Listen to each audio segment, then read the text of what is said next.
In the 5th month after our breakup, Xiao-Qi and I ran into each other in the maternity ward of the hospital. I was wearing a loose maternity dress, my hair a mess. He was impeccably dressed in a tailored suit, with a beautiful, delicate fiancée standing at his side. Xiao-Qi. Do you know each other? The woman tugged at his sleeve. His indifferent gaze slid past me and landed on the man behind me holding the prenatal checkup report. I don't know her, Xiao-Qi said coldly. He held his fiancée in his arms and brushed past me. Later. My electric bike sideswiped his luxury car on the street. He looked at my protruding pregnant belly with unhidden disgust. Where is your husband? Have him come and talk to me about compensation. I clutched my bleeding wrist. Lost and at a complete loss. I haven't even gotten married. Where would I get a husband? After I got pregnant. My eyesight deteriorated day by day. I could be walking along the roadside and still get knocked over by an electric bike riding straight toward me. When the man saw that I was pregnant, he panicked, even after I said I was fine. He still insisted on taking me to the hospital for a checkup. He was very kind. Once we got to the hospital, he handled the registration, the blood draw, the tests running back and forth on my behalf until he was sweating from head to toe. Even the pregnant woman beside us couldn't help teasing. Your husband is really good to you. I hurried to explain. He's not my husband. He accidentally bumped into me and brought me here for a checkup. Where's the father of the child? The pregnant woman asked, sounding a little puzzled. At a time like this, you really need your husband by your side. Otherwise, if something really happened, it would be a real problem. At the mention of the child's father, my heart suddenly sank. Xiao-Qi. Since we broke up, I had never seen him again. They had always been people from two different worlds. Now each had returned to their rightful place. That was fine. And yet sometimes, the world was just that small. I had just turned away after taking the lab report. He ran straight into Xiao-Qi Heaton. My vision is good some days and bad on others. And yet, at this very moment, my sight was astonishingly clear. He was wearing a well-tailored suit, which made his tall figure look even more slender. Aside from having grown a little thinner, his features were as handsome as ever. The woman linked to his arm had delicate looks and a gentle, graceful air. She was dressed exquisitely from her gown down to a single strand of hair. Meanwhile, my loose maternity dress was stained with grime. Her hair was also disheveled from the fall. I had seen reports online about her marriage alliance with Xiao-Qi. I knew she was the heiress of the Shin group. Shinzi. She and I had always been worlds apart. Following Xiao-Qi's gaze, Shinzi noticed me. She looked me up and down, a slight frown creasing her brow. She tugged at Xiao-Qi's sleeve, her tone gentle. Xiao-Qi. Who's this? Do you know them? I froze in place, my legs feeling as if they were filled with lead, unable to move. I wanted to speak up and greet them casually and with ease, to compliment them as a perfect match. A handsome man and a beautiful woman. Yet my throat was so bitter and raw that no sound could come out. Xiao-Qi was also silent, with a detached expression. He shifted his gaze to the man standing behind me. The man who had bumped into me was now holding a stack of receipts, calculating the price. I was so embarrassed and awkward that I wanted to flee in disgrace. I was afraid he would say anything that would humiliate me. Yet Xiao-Qi merely gave a faint reply. No. Then he held Shinzi around the waist and brushed past me shoulder to shoulder. Like straw. Ingers who had never known each other. No one could have told that Xiao-Qi and I had once loved each other so fiercely, so passionately. We were high school classmates, in the same class and at the same desk. Xiao-Qi came from a good family and was exceptionally handsome. There were many girls at school who pursued him. Some sent love letters. Some confessed their feelings. Xiao-Qi never seemed to tire of it. He hired me to play his girlfriend and ward off unwanted admirers. The pay was generous, and I was indeed short on money. So Xiao-Qi and I hit it off immediately. After school every day. All I had to do was pretend to be on a date with him. He really liked the dessert shop near the school. Every time. We ordered 2 small cakes. Just to keep up appearances. He doesn't eat it. He gives it all to me. He sits nearby and reads. Thanks to him, I've been able to eat my fill every night, and I've had a quiet place to study and do my homework. Our collaboration was very pleasant.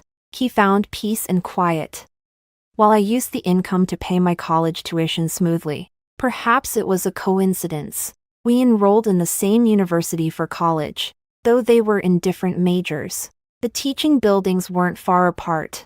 He was still very popular with girls. I, too, had admirers. When Xiaoqi proposed collaborating again, I turned him down. Because I also wanted to experience what it felt like to be in love. I understood my own situation clearly. Once you graduate, matters of love and romance cease to be quite so pure. Your family background, your job, your income, all of it becomes part of what others take into consideration.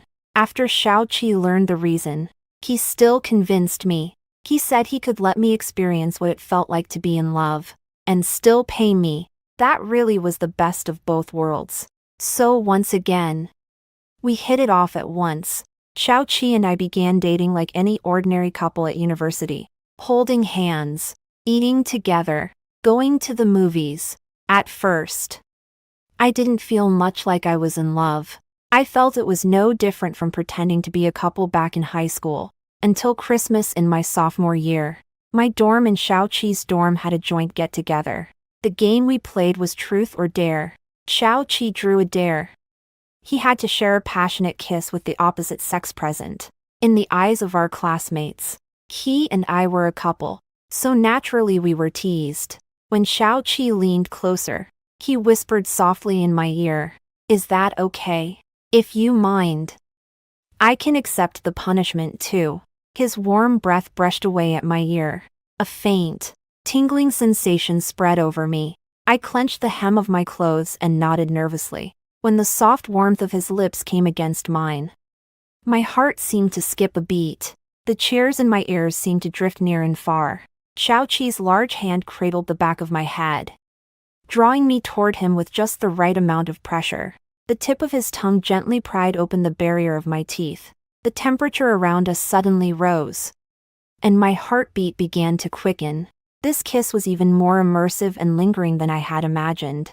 The relationship between him and me, it also seemed to begin changing from this kiss onward. The wall between us, known as a sense of boundaries, had disappeared. Xiaoqi began kissing me whenever he pleased, while we were chatting, while reading, while walking hand in hand. Even if we hadn't seen each other for just a few classes, he still had to take me to an empty corner. He kissed from my forehead to the tip of my nose, then to my lips. I pushed him away, breathing lightly and unevenly. Xiaoqi, are we? Whenever I came to my senses from the haze and wanted to sort out the nature of our relationship with him, they would all be thrown off by his domineering kisses. He kissed me. His confession muffled and indistinct. Xiaoqi said he had long wanted to kiss me. Ever since the first time he saw me, he endured it for 4 whole years. Back in high school, he had wanted to confess, but I always had the air of someone no strangers should come near. He was afraid that if he failed, he'd lose his chance forever, so he could only use a fake relationship as a cover. After college, I had meant to confess to him seriously, but I still acted as if I wanted to keep him at arm's length. Even though we'd spent 3 years together in high school, I still came across as cold and distant, as if I didn't know him all that well. Xiaoqi retreated again. He was afraid that if he failed, he would even lose the friendship. But how could I not like him? He was so dazzling, as pure and bright as the moon among the clouds. I had simply never dared to imagine that anything or anyone so beautiful could ever belong to me. After we confirmed our feelings for each other, Xiaoqi and I quickly plunged into a passionate relationship. No more careful touches. No more tentative tests. We gave each other the most complete version of ourselves. After graduation, Xiaoqi went to intern at his family's company. I also found a job not far from him. Our relationship was discovered by Xiaoqi's parents. He was the only son of the Xiao family. Our family backgrounds and social standing were as far apart as clouds and mud. I couldn't win over his family. And for my sake, he was willing to give up everything and defy the Xiao family. Mr. Xiao deliberately suppressed him, and after Xiaoqi left the Xiao group, he couldn't even find a proper job. I was also fired one after another by the companies I had applied to. Even so, he still refused to yield. The ancestor spoiled him began braving bitter winds and scorching heat to deliver takeout. Those days were hard, but we were happy. It felt as if, at last, I could truly feel the warmth of home. No shouting or insults. No cold, lifeless stove and kitchen. Xiaoqi went out to work every day, and I stayed home to clean and cook, even if it was just a bowl of noodles. I made sure that by the time Xiaoqi held it in his hands, it was still steaming hot. At night, we lay together in bed, clinging to each other, talking from the heart and being affectionate. It was as if, so long as we held each other in our arms, all difficulties could fade away into nothing. Unfortunately, such happiness did not last long. Day by day, time slipped away. I could see the eyes of Xiaoqi, once brilliant as a galaxy of stars. Little by little, their light dimmed, until they were filled with exhaustion. When we lay in bed hand in hand and talked, he often couldn't get through more than a couple of sentences before, exhausted, he would fall into a deep sleep. I stroked the palm of his hand, a hand that had once been more delicate than a woman's. Now it was covered with thick calluses. So when Xiaoqi's mother found our rental apartment, I didn't heed Xiaoqi's advice and hide away. In the shabby little room, I dug out some loose tea leaves and brewed her a cup of tea. Those loose tea leaves were what Xiaoqi usually used to keep himself awake. Xiaoqi's mother did not show the slightest look of dislike. She accepted the tea and kindly said thank you. Though she was a wealthy lady, she was nothing like the haughty, condescending image often seen in film and television dramas. On the contrary, she was gentle and composed, and even when speaking, her words fell like a soft spring rain. She said, "Ji he, you are a good girl. This little room has been cleaned so nicely by you. It's very neat, very warm. Auntie can see that you and Ichi truly love each other. If I could make the decision, I would certainly bring you two together." She paused, letting out a faint sigh. Although Xiaoqi is the only legitimate son, his father has no telling how many illegitimate children outside. Once Xiaoqi is abandoned by his father, he'll truly go from a heaven-blessed favorite to mud everyone can step on. As a mother, I saw Xiaoqi's love for you. But what about you, Ji he? Do you really love him? Xiaoqi's mother's words left me utterly ashamed. It made me realize how selfish I was.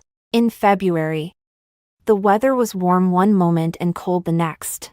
Even while wearing a padded coat and sitting in her room without heating, I was still sweating. I had once thought that love could overcome any hardship. Only then did I realize that my love had merely dragged a bright moon down into filthy water.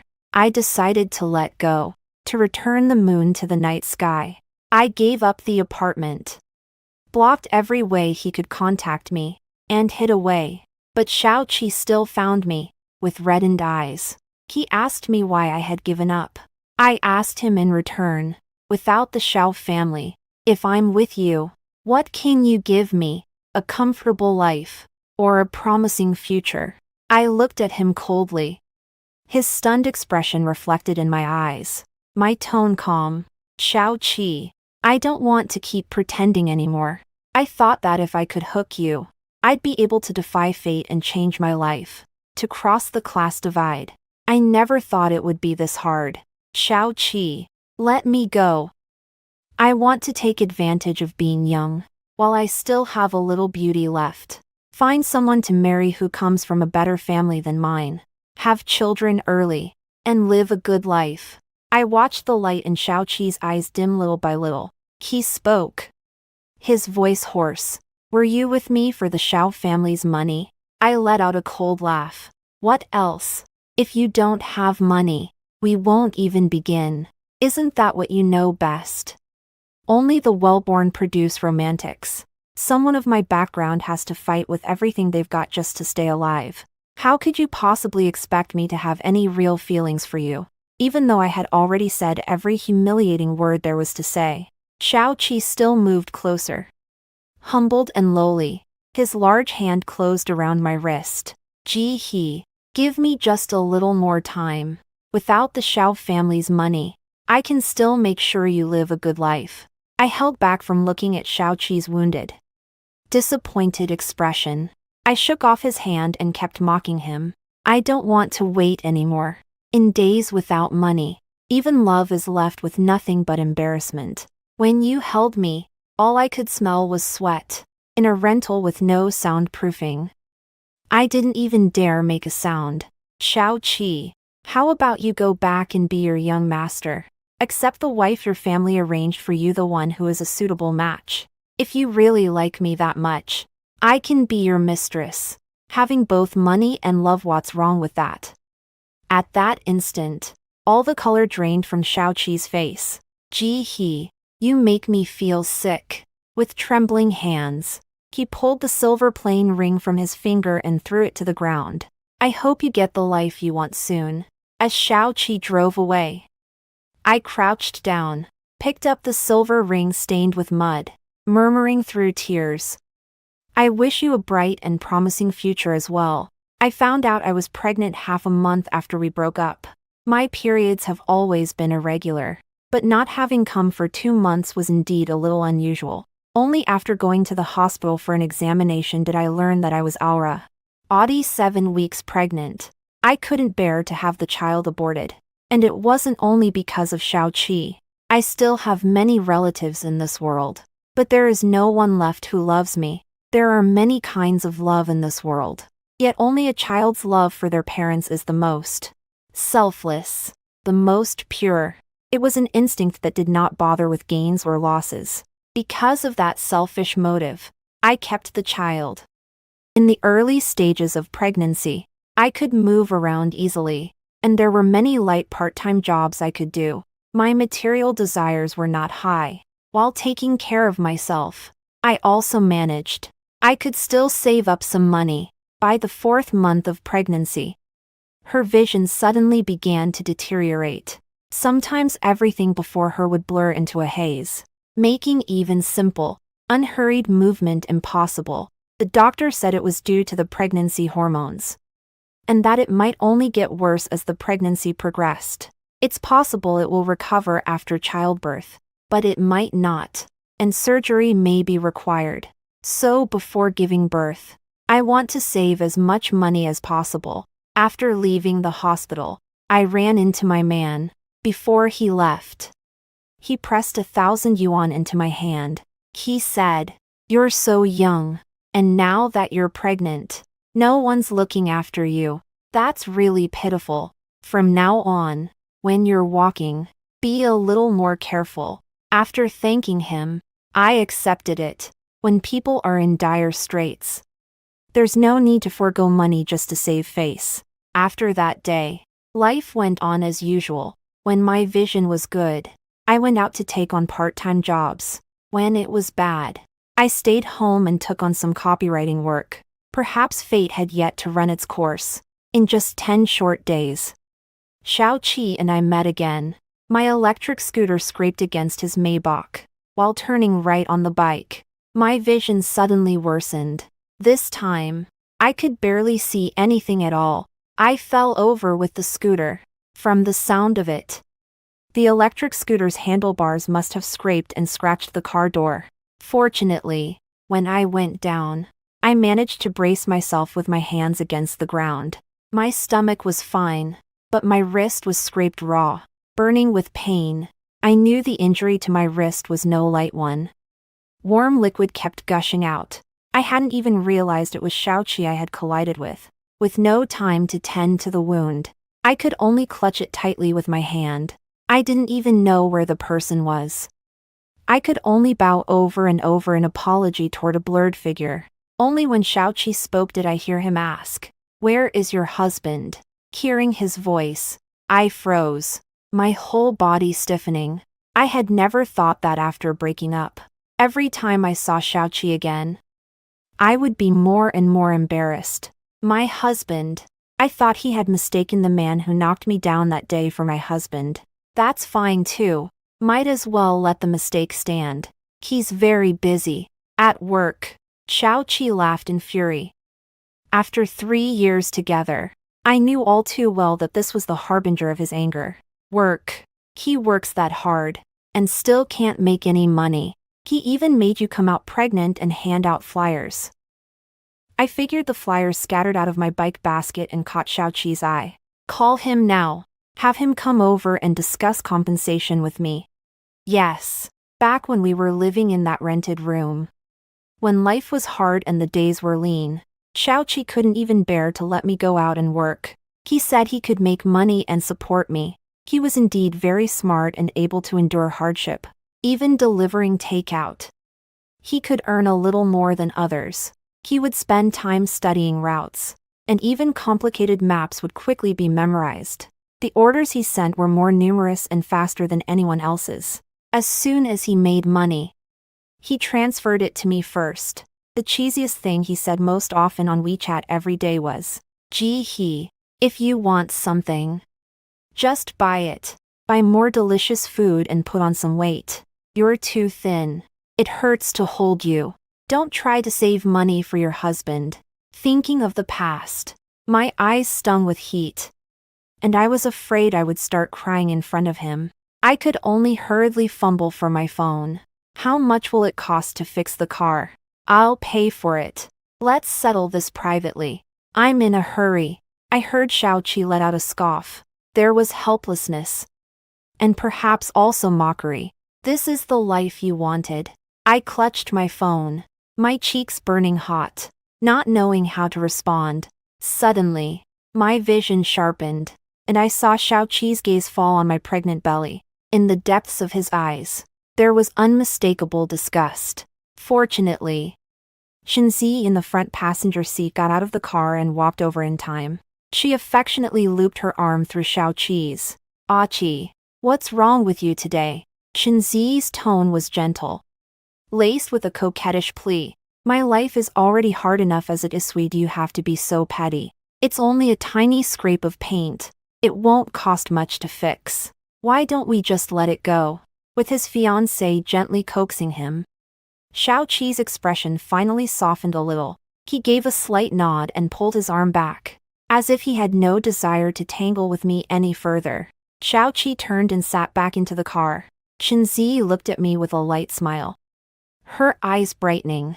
"It's you. I think we met in the hospital. You're pregnant, so you really should rest properly at home. There's no need to rush into making money right now." Her voice was very pleasant, like a clear spring gently flowing across the tip of one's heart. Beautiful and kind-hearted. She even remembered to help me lift the bike upright. "Be careful when you ride, okay? Not just for yourself, and for the baby in your belly too." I let go and reached for the bike, but the wound on my wrist was still bleeding.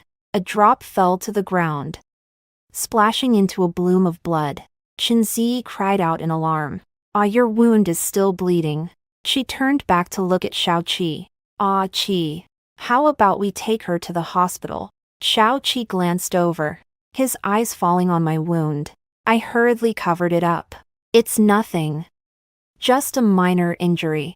I'll go back and bandage it up, and that'll be fine." Xiaoqi averted his gaze and said flatly to Shinzi, "Get in the car." Qin Jiyun turned back, a faint, almost imperceptible smile tugging at the corners of her lips. "Sorry. My fiancé is a little germophobic." She turned and got into the car, her hair brushing past with a faint, delicate fragrance. Honestly, I'm really happy for Xiaoqi.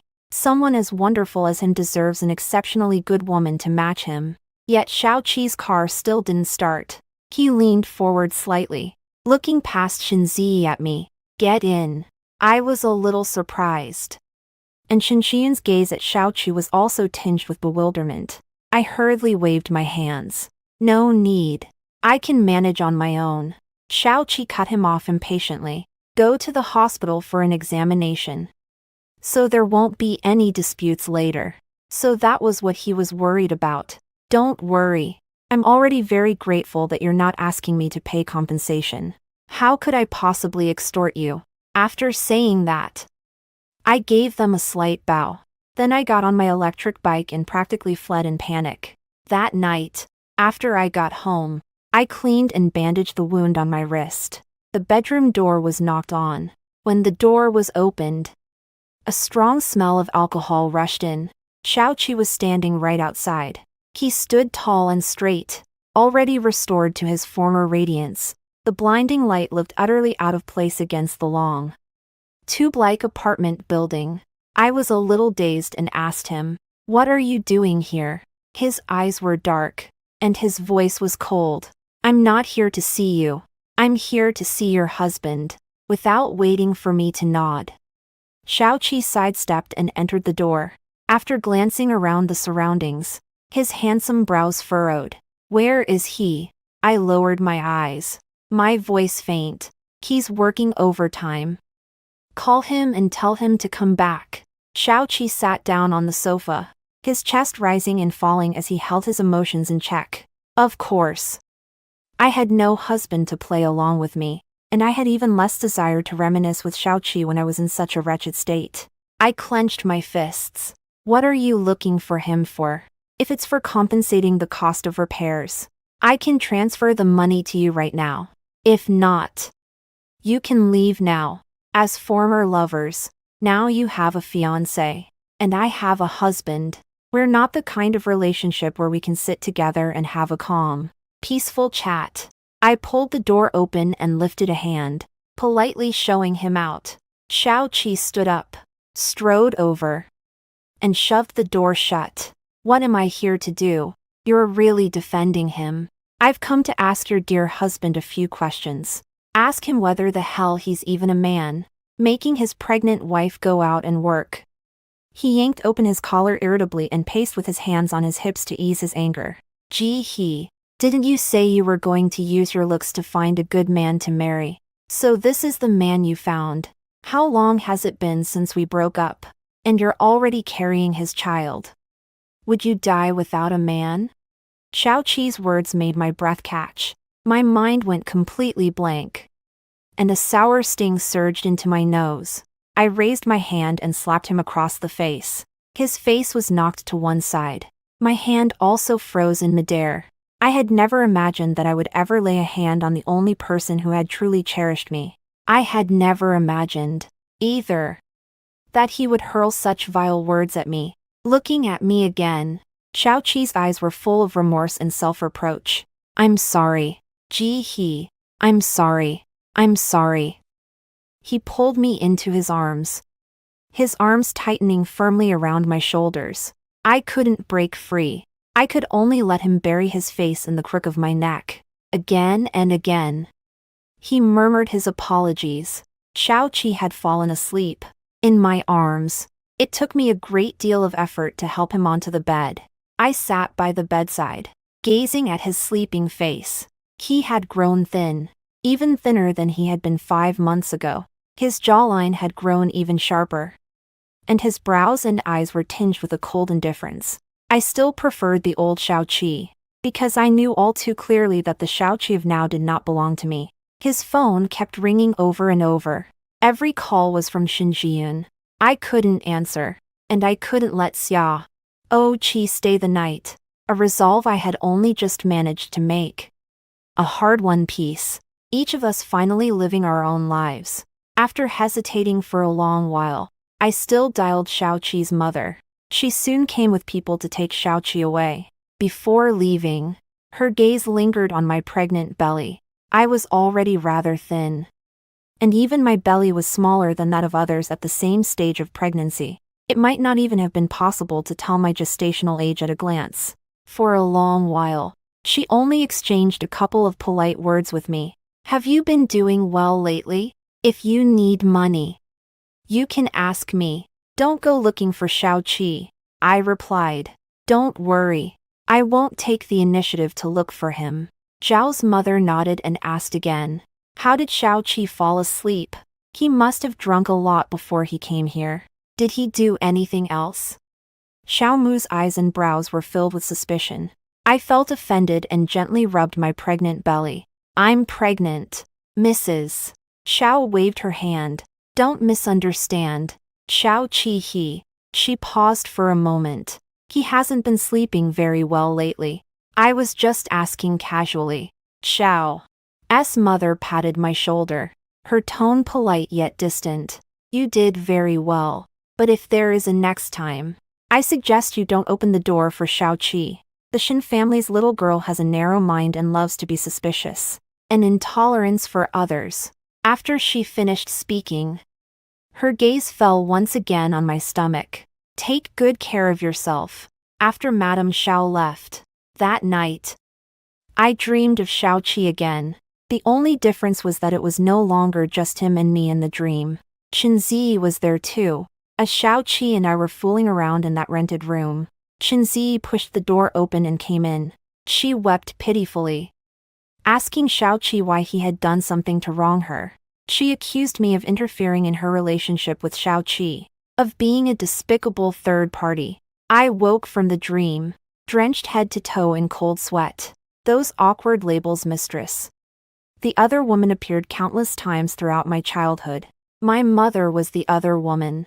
She always complained that heaven had given her a beautiful face, but not a good birth. So not long after I was born, she had an affair with a small-time boss. When the man's wife came to our door, I was only 3 years old.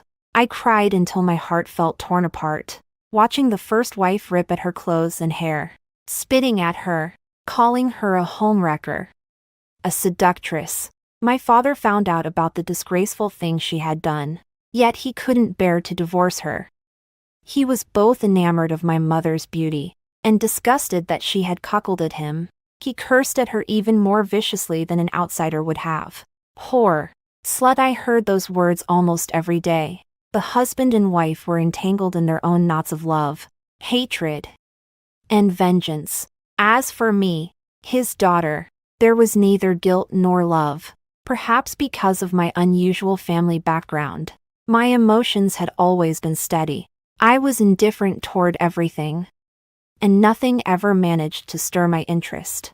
Only Xiao Qi's appearance sent a faint ripple through my otherwise calm, undisturbed life. He was different from all the other boys in the class.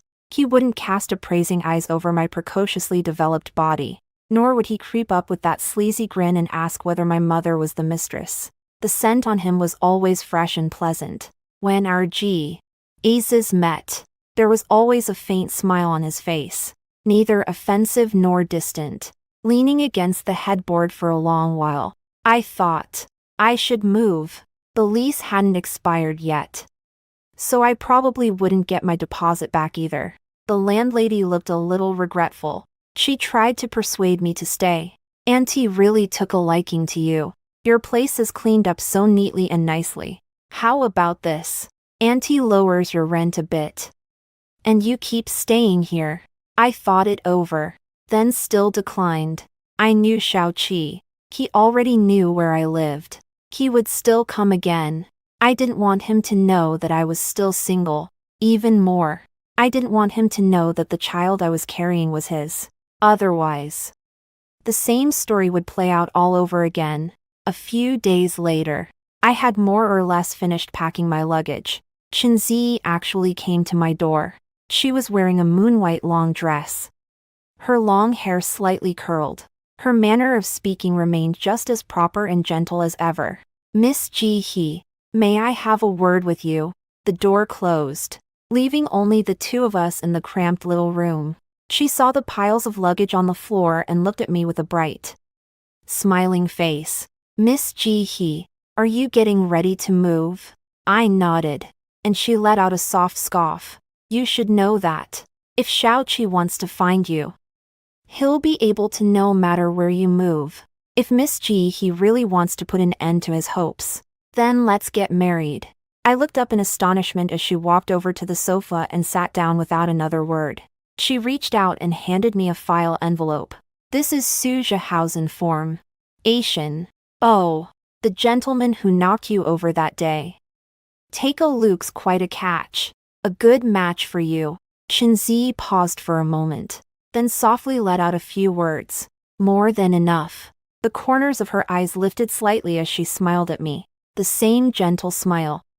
Yet she seemed like a completely different person from the one she was in front of Xiaoqi. Seeing that I didn't open the document bag, she went on with her introduction. Mr. Su, 30 years old, divorced, single, no children. The local man has a house and a car, by the way. He's infertile, so he won't mind that you have a child. I couldn't bear to listen any longer, and I threw the file folder back at her. Miss Shen, what are you afraid of? I'm not even from the same world as you. Miss Shen, are you really that lacking in confidence? You think I, a pregnant woman, could steal Xiaoqi away? The smile on Shinzi's lips stiffened. She seemed unwilling to keep entangling herself with me any longer and simply took out a card and slapped it down on the coffee table. 1 million. If I'm not mistaken. Miss Ji He. You really need money. You don't want Xiaoqi to fall out with his family again because of you. Just take the money and do what you're supposed to do. Shinzi was right, I did. In fact, need money very badly. If time could be turned back 5 months, I would definitely have flung the card back at him with lofty disdain.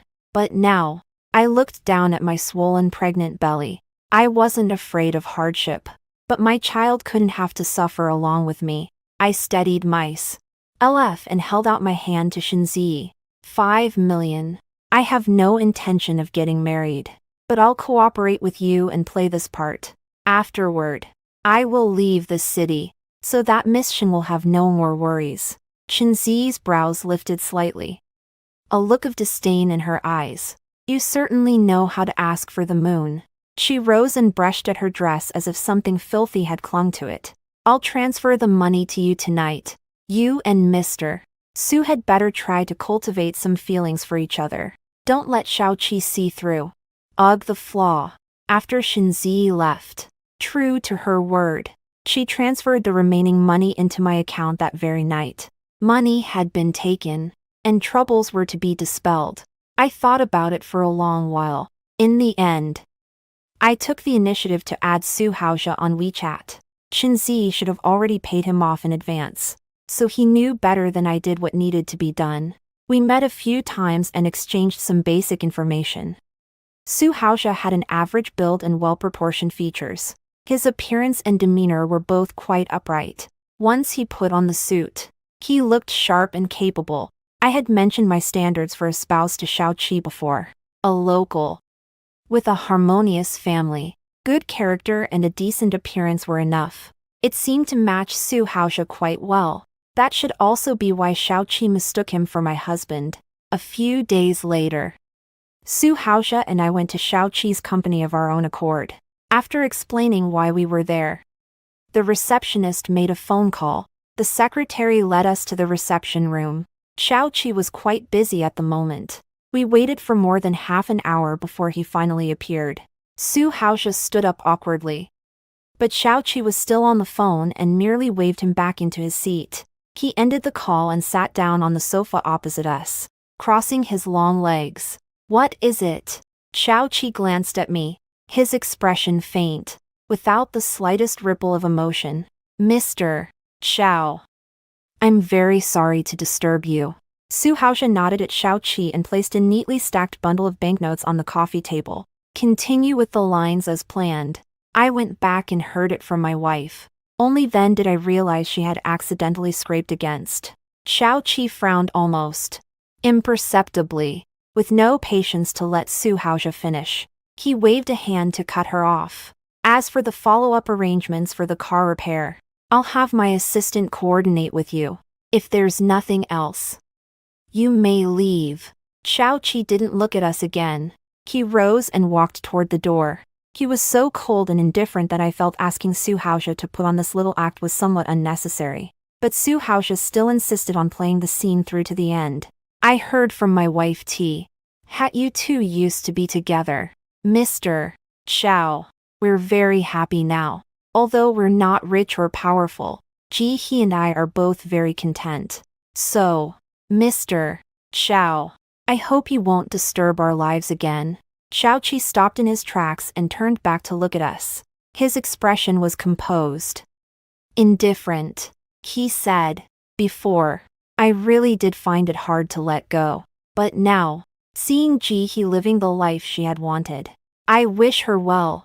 He looked at me and gave a slight nod, smiling softly. In that smile was the quiet relief of one who has weathered 1,000 storms. It was as if the drunken lapse of that night had been nothing more than a dream of mine.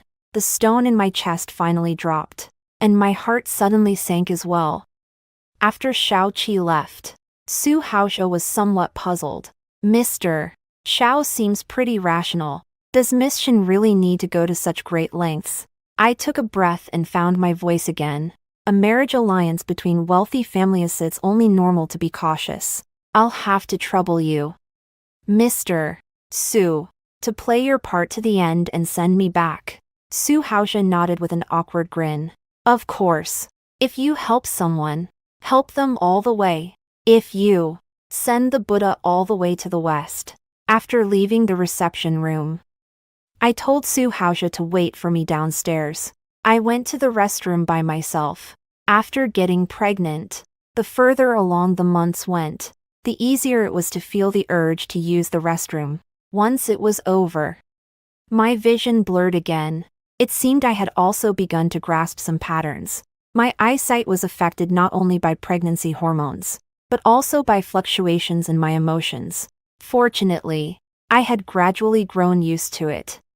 No longer as panicked and bewildered as before, I groped my way along the wall and found the bathroom. I heard footsteps approaching.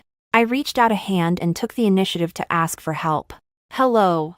I don't see very well. Could I trouble you to take me downstairs? As the blurred figure drew near, a familiar scent came with it, enveloping me. I stood frozen in place, at a loss for what to do. I felt as though heaven itself were making a joke at my expense. Let my final meeting with Xiao-Chi be this humiliating as well. What happened to your eyes? Xiao-Chi asked, his voice trembling slightly. I tried my best to suppress my emotions and keep my tone calm. Progesterone is affecting me. My eyesight comes and goes.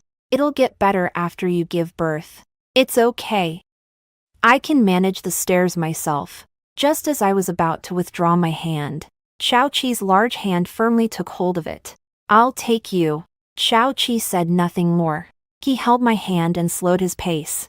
The familiar warmth mingled together, every sense magnified to the limit. His breath so close at hand, and the same violently pounding heartbeat. It seemed as if we both understood that this would be the last stretch of road we would walk together.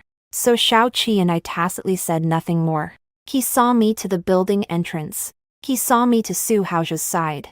He didn't let go immediately. His palm tightened slightly, bidding me farewell. He, live well. Take good care of yourself. I nodded, and before the tears could well up, I pulled my hand free from his. Life returned to calm. No one came to disturb me again. With one love etched deep into my bones, I bought myself a worry-free life for the rest of my days. Come to think of it, it was quite a bargain. Even so, when I woke from dreams in the dead of night, I still thought of Xiao-Chi. I thought of those happy days in the rented apartment. But life had to go on, and what had passed would eventually become the past. I bought a plane ticket and left the city as promised. I had no intention of coming back. Before leaving, I went to see my parents. They were still the same as they had been when they were young, unable to go more than a couple of sentences before arguing, cursing, fighting, and making up. It was as though, apart from their tangled love and hatred, nothing else mattered in this world. Fine by me. They don't love me, but they don't care what I do either. What kind of life I live is entirely up to my own will. Even if they see me come back pregnant, they didn't really care either. My mother was hinting at me. Mom gave you a beautiful face, not for you to waste it like this. Whose child you're carrying doesn't matter. But when you're looking for a husband, you've got to find a rich man. Got it. My dad snorted derisively. Don't listen to your mom's twisted nonsense. What matters most for a woman is to be obedient and know her place. Being a little poor doesn't matter, but you've got to have face. Don't take after your mother using a bit of pretty face to wreck other people's families. Living like a cheap slut. They started arguing again, and the bad memories of the past surged back once more. My stomach tightened in waves. When I left, they still didn't notice. Arriving at the airport alone, dragging my suitcase behind me, I lowered my head and glanced at my bulging belly. Fortunately, in another 5 months, I won't be alone anymore. I will give my child so much love. Make up for the portion I'm missing as well. Before boarding, Xiaoqi's mother had people stop me. She said Xiaoqi and Shenzi were about to get married. At such a crucial juncture, she didn't want any mishaps to occur. She already knew that the child in my belly was Xiaoqi's, so there was even less of a chance she would let Xiaoqi find out about it. She wanted to send me abroad, and once everything had settled, I could return to the country. She would also give me a generous reward, ensuring that the rest of my life and the child's would be free from worry. Of course, if I preferred life abroad, she could also help me with the immigration paperwork. I had no reason to refuse. After all, I was alone, and it made no difference where I went.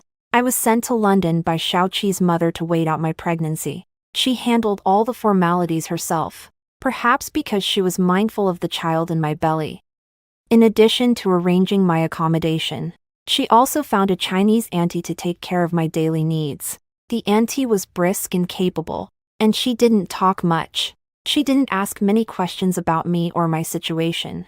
She seemed to understand exactly what my status was, and even comforted me, saying that many wealthy people back home arrange things this way. She told me not to be too weighed down by morality, and just to enjoy life. I let out a wry, speechless laugh and couldn't be bothered to explain or argue back. Life here, compared with the hardship of the past, was fairly relaxed and comfortable, but the weather was always gloomy, oppressive enough to leave one breathless. I still prefer life back home. I think after Xiaoqi and Shenzi get married, I'll return to the country and find a small city with a slower pace of life, and live quietly with my child. I often keep up with the news back home, but unfortunately, even by the time I gave birth, there was still no news of Xiaoqi getting married. Lying on the delivery bed, as the pain of labor contractions surged through me, my vision flickered in and out of focus, sometimes blurred, sometimes clear. The midwife held my hand and encouraged me in English. I thought I must have been in so much pain that I was hallucinating.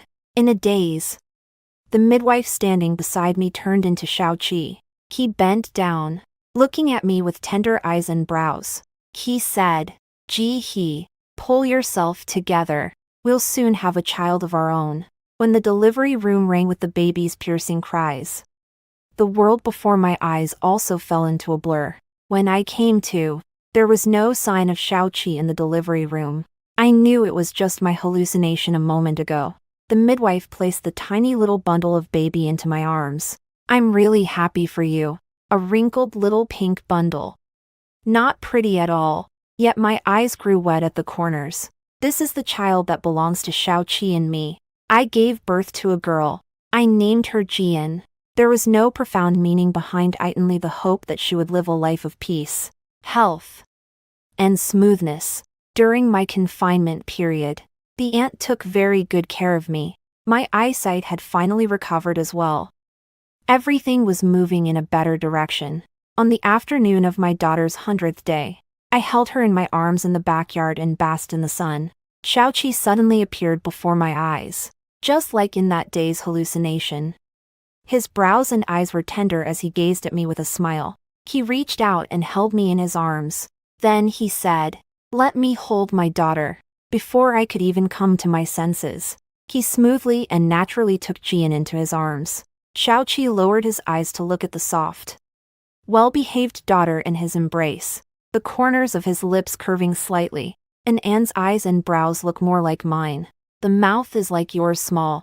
I stood to the side, my throat tight and sour.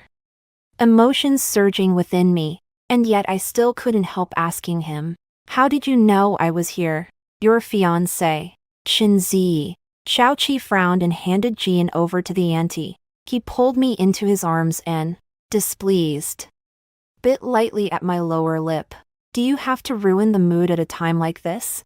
I've done what I wanted to do." My cooperation with her naturally came to an end as well. Cooperation? What cooperation? I asked. Puzzled. Xiaoqi raised an eyebrow. "The same kind of cooperation you have with Su Haojia." Something suddenly came to mind, and he looked quite displeased. "But that kid went a little too far, calling her wife over and over. I haven't even called you that before." It was only from Xiaoqi that I learned he had gotten engaged to Shinjian.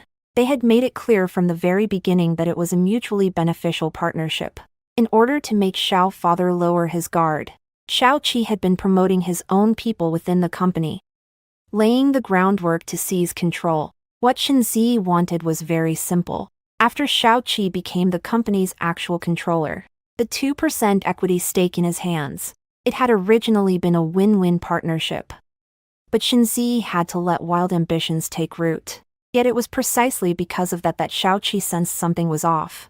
He took in every last detail of the results Shinjiyun had uncovered.